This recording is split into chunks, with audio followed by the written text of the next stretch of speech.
Coming up next on News 35, a former USF dean strikes a deal with prosecutors on child porn charges. USF hosts filmmaker Robbie Lepzer and showcases his new anti-war film. And our News 35 investigative team looks at student housing crunch on campus. All coming up right now on News 35.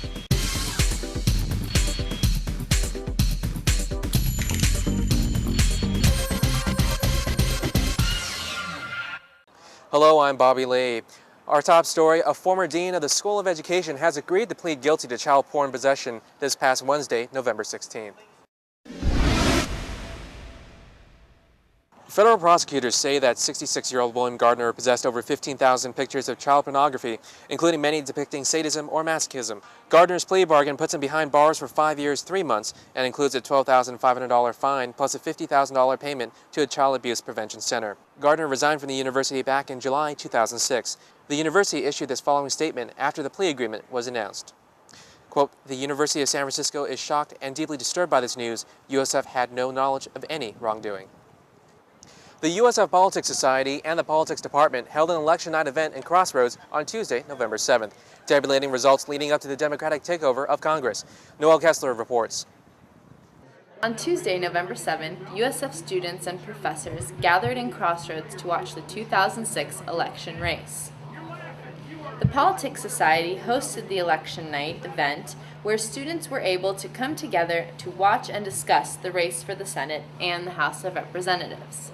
What did the USF Politics Society hope to achieve with this event? Well, part of our mission with the USF Politics Society is to help get our campus, our student body, more involved in the politics of today. Not just, different issues that we're trying to bring to students and spread awareness about them, but also our electoral processes. And this being an election year, we really want to make sure the students were involved with what's going on, be informed about the information, but also, provide like a really good congenial atmosphere for it so we can all come together. So have you heard about lots of students voting this election season? Yeah, I actually have talked to a lot of students today, making sure that they voted, encouraging them to vote, and I feel like there's probably a pretty good student turnout, at least from what I've been able to see, so that's pretty positive. I think the student body here is a little more alert than most college campuses. I think it's demanded as a Jesuit school that you know what's going on in the world. In terms of social justice and equality, I mean, I'm right there with the student body. I differ a little bit on what issues I demand need to be addressed. I differ a little bit on what they believe needs to be addressed first, but I mean, for the most part, I believe this is one of the more enlightened campuses. Well, I'm biased. My students, I teach in the politics department. My students know this stuff cold, so I'm extremely impressed with their knowledge and engagement on these issues, and they're here cheering election results, so our students are engaged. Are you excited about the Democrats taking over the House? I couldn't be happier. I'm a resident of New Jersey. I kept my voter registration there. I voted for Menendez and he won. I can't wait till there's some kind of accountability in Washington. I might have a few conservative views, but true and true, I'm blue. You know what I mean? It's like, I'm moderate, but I'm a moderate Democrat. Ultimately, my views do fall to the left of the center. I mean, yeah, this is a relatively heavy Democratic campus, but it's not as overwhelming, I think, as people sense. And I know in my classes, I think the gap between the two parties is a lot more narrow than I think people would anticipate. Do you think enough students are informed about the issues that are going on today and enough students voted in this election? We won't know. Traditionally, it's been the lowest, turnout of any group. I sit right now, and tonight it's been fun and exciting just to see the people that are here. So I go with that. So, what was the most important issue for you this year with this election? Voter turnout. I mean, this election is about turnout, and you've seen on the East Coast that the turnout's quite a bit higher than anticipated. In fact, in a couple of states, it appears the turnout was higher than in presidential elections, which is extremely rare. In California, it's the opposite. Turnout's low. It's the second lowest turnout we've had in the history of California in a gubernatorial race.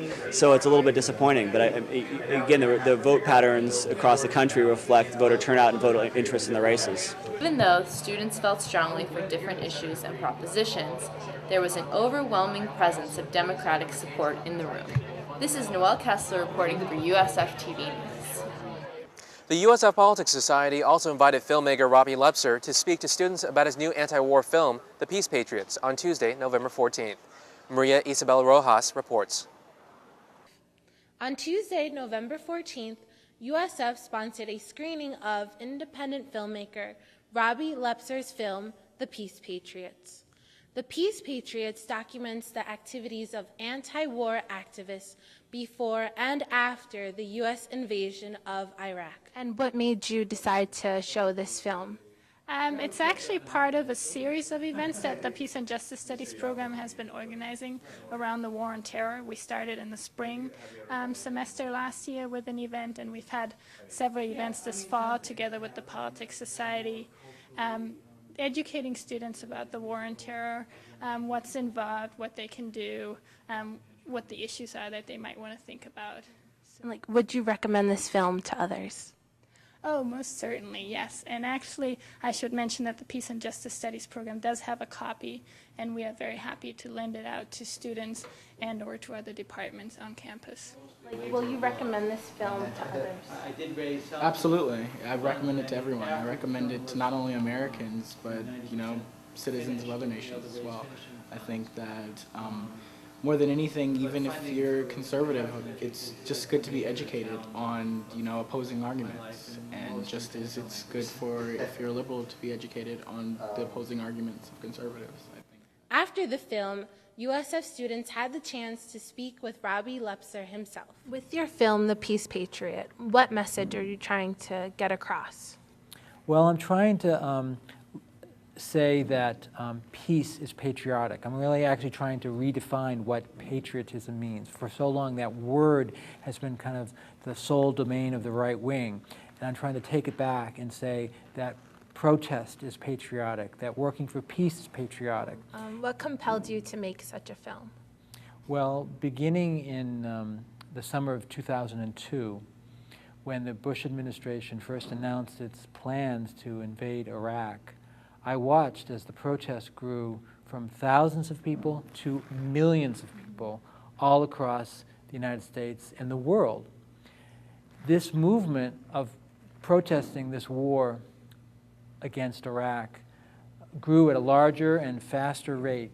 So as an independent filmmaker, I felt compelled to make a film about it that would look at this movement in human terms, that would look to see who are the people involved in this movement.